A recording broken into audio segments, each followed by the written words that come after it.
doing a separate vlog about alcohol because there's some more research that I want to do so that I can make sure I'm giving you guys accurate information, both about the drink packages and what the policy is for bringing alcohol on board. Those are some pretty strict policies.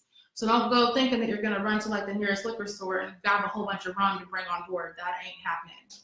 So, but yeah, Publix is right there. But I mentioned that because there's a lot of tall buildings right around where those hotels are located. And it's like the craziest wind tunnel that I've ever been in when I've gone out walking. And especially if it's a windy day, be prepared to like, just, if you did your hair and you were trying to be cute when you were gonna walk over to Publix, because you know, you might see some, you know, sexy Miami man walking around in a business suit, because that happens a lot in Miami, by the way. And then he sees you and you're looking like Cousin It walking out of a tornado because your hair is all over the place. That's not a good look. So you might want to like tie your hair back, or just be prepared to like wear a hat, or just be prepared to like hold your hair like down. Yeah, just want you guys to know that. That's an experience that I've had. But yeah, so same day flights. I wouldn't do it. I think that's all I had to say on that. Does anybody have any questions about the hotel while I'm on that subject? About the port? About flights? Thanks for the shout out, Kara. You the bomb. You the real MVP. Kara from the Fangirling Life just gave me a shout out on Twitter. So, next thing I want to touch on, and I need to go back and do some research on this, guys, because I have never been to like any of the pre-cruise events that the boys have done, and actually all of the times that I came to Miami before were before I conquered my fear of flying. So I either drove or I Greyhound bussed it, and with a stop in Orlando for that. Not recommended at all. So I was exhausted the last couple of cruises that I've come in for Miami. I know that, and so this next topic is pre-cruise festivities that the boys have done in the past. I know that the boys have done something at like a nearby nightclub before, and they usually will announce this like a month or so, or maybe a little bit less time than that ahead of the cruise, so that everybody knows. So that's another reason that you may not want to fly in the day of. You're kind of missing out on the experience. Now, these pre-cruise events, they're not just for cruisers. So if there's any fans in Miami or who are in Florida who are just nearby who aren't going to make the cruise, who want to see the boys, they're going to be there too. So I would imagine that these events can get kind of crowded. Let me see. Got a message from Kara. Okay, so she says in 2010, before the first cruise, they did an acoustic show. Where did they do that show at, Kara? If you don't mind me asking. Because yeah, that's good to know. I actually wasn't aware of that. I actually didn't pay a lot of attention to the very first cruise because again, Kevin wasn't there.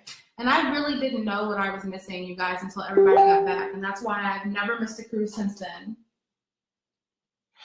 Okay, she says that was like at a small little theater in Miami. So who knows if they'll do something like that again, or if they'll do something at a club. I know that Brian has done a Wiley party with his wife, Leanne. That was kind of a pre-cruise thing, so you can kind of hang out with Brian if that's your thing. So keep your eyes open and your ears open for notifications from the boys or from Rose Tours or whoever. I would make sure that you're following all of them on social media so that you don't miss out on any information, because especially once you actually get into Miami, maybe plans could change, maybe times could change, locations might change. So I would make sure that you're following the boys and everybody on social media. And I'm going to digress for a second because that's a thing that I do because I'm easily distracted. That reminds me, one of the most fun things to do before a cruise kicks off is following the boys on their various social media accounts, so their personal ones and then the group one, and watching them arrive in Miami. So like, you know that they're like in the area and like they're there and they're getting ready to party with you, and it's just super exciting, and you can see exactly what they look like. So if for Brian fans, like, you know what to expect. You know what Brian's gonna look like. Nick, pretty much the same. AJ, pretty much, AJ is a wild card. You never know. Howie, you know what he's gonna look like. But Kevin, there's no telling what he's gonna look like. Is he gonna have a hat on? Is he gonna have his hair in a ponytail? Is he gonna cut his hair? Is he like, you don't know. So it's just really exciting. That's like another thing like to anticipate before the cruise set sail, is just kind of social media. I don't want to say stalking them, because that sounds like the truth. Social media, like espionage. They're not really hiding. Like, they want you to know. That's why they post about it. So if you're not following any of their security guards on social media either, like, I follow Keith and I follow Mike. And back in the day, I followed Q. But yeah, if you're not following those guys on Twitter, Instagram, or whatever, I would definitely do that. I would at least follow Leanne if you're gonna follow a Backstreet wife, because I would bet my left tit that she's gonna be there. I would, and that's valuable. That's, you guys didn't see what I posted the other day. That's my party tit. You'd have to, I wish I could edit that out too, but it's there. Yeah, so just follow on social media, because there's just tons of goodies that are going to come like in the day leading up to the cruise. Another reason that you may not want to fly in the very next day is the second cruise, which was my first one, I actually saw Nick like as we walked into the hotel to check in. He was walking through the lobby of the Intercontinental Hotel with Lauren, who was at the time his girlfriend, and now she's his wife. And one of the girls that I was with reached over and punched me in the boob, like, to get my attention. And I was mad. I remember I was just like, dude, what the, like, why would you, oh. And I didn't say anything to him, because, like, that was my first encounter with him. And, like, that first cruise was, other than me meeting Brian in 2008 at a fundraiser for an event that he held for Healthy Heart Club for kids, like, the cruise was like my first time like meeting them. So I was not comfortable. None of us were comfortable going up and seeing Nick and talking to Nick. Seeing him basically was enough to be like, this is real. Oh my God. So I don't know if they're staying at the Marriott Biscayne Bay. I don't know if they've stayed there in years past. I honestly don't know. But I would want to get in town the day before at least, just, to potentially have a run-in with someone. Also, you want to get in the day before, especially if you're a first-time cruiser and if you can afford to stay at Marriott Biscayne Bay. You're going to be able to hang out with a whole bunch of cruisers that are, free of the boys, potentially, without anybody, before it gets to the every girl for herself phase of events, which pretty much kicks off immediately as soon as the boat sets sail. So it's a nice place to meet people, and I'm going to get into that next. So pre-cruise festivities for fans. I know that in the past, fans have done, somebody's messaging me again. Okay, cool. Kara is telling me to tell you guys to make sure that even if you do go out the night before the cruise, if you're in Miami, get your beauty sleep, get rest, go to sleep, actually sleep. It's going to be hard. You're going to be so excited. And your adrenaline's going to be up. And if you're staying in a hotel room with your friends, or somebody that you decided that that you met online that you want a room with, you're going to be bouncing off of the walls and bouncing off of each other, and it's going to be really hard to sleep. Sleep.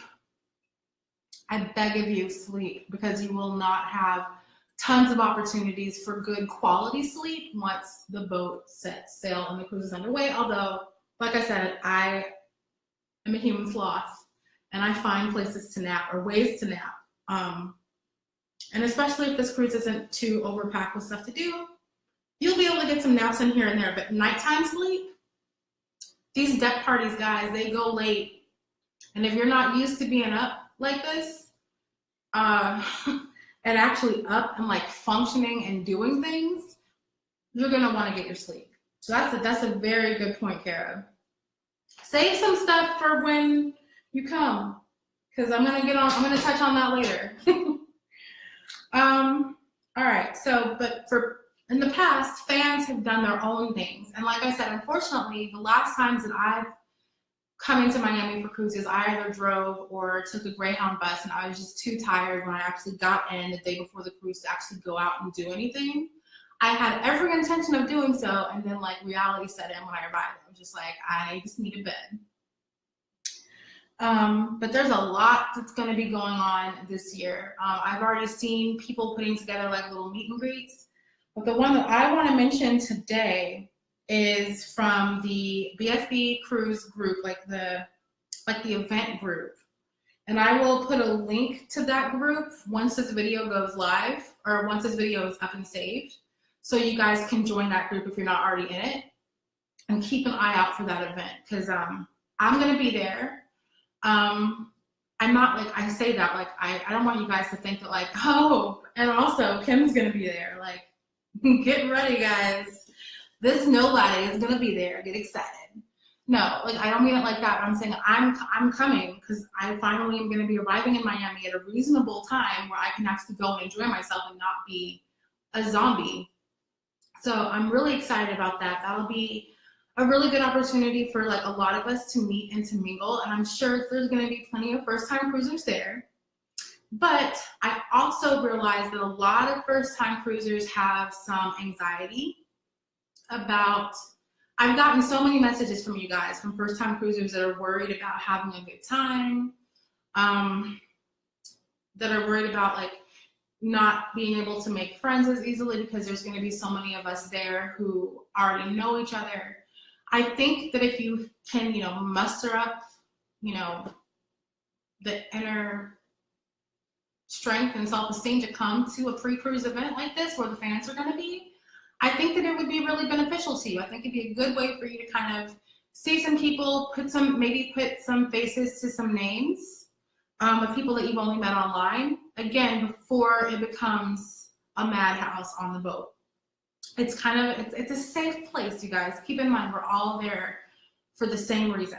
So, and Backstreet fans are good people until you put them on a boat. So this is before the boat. So this is a good time to meet people.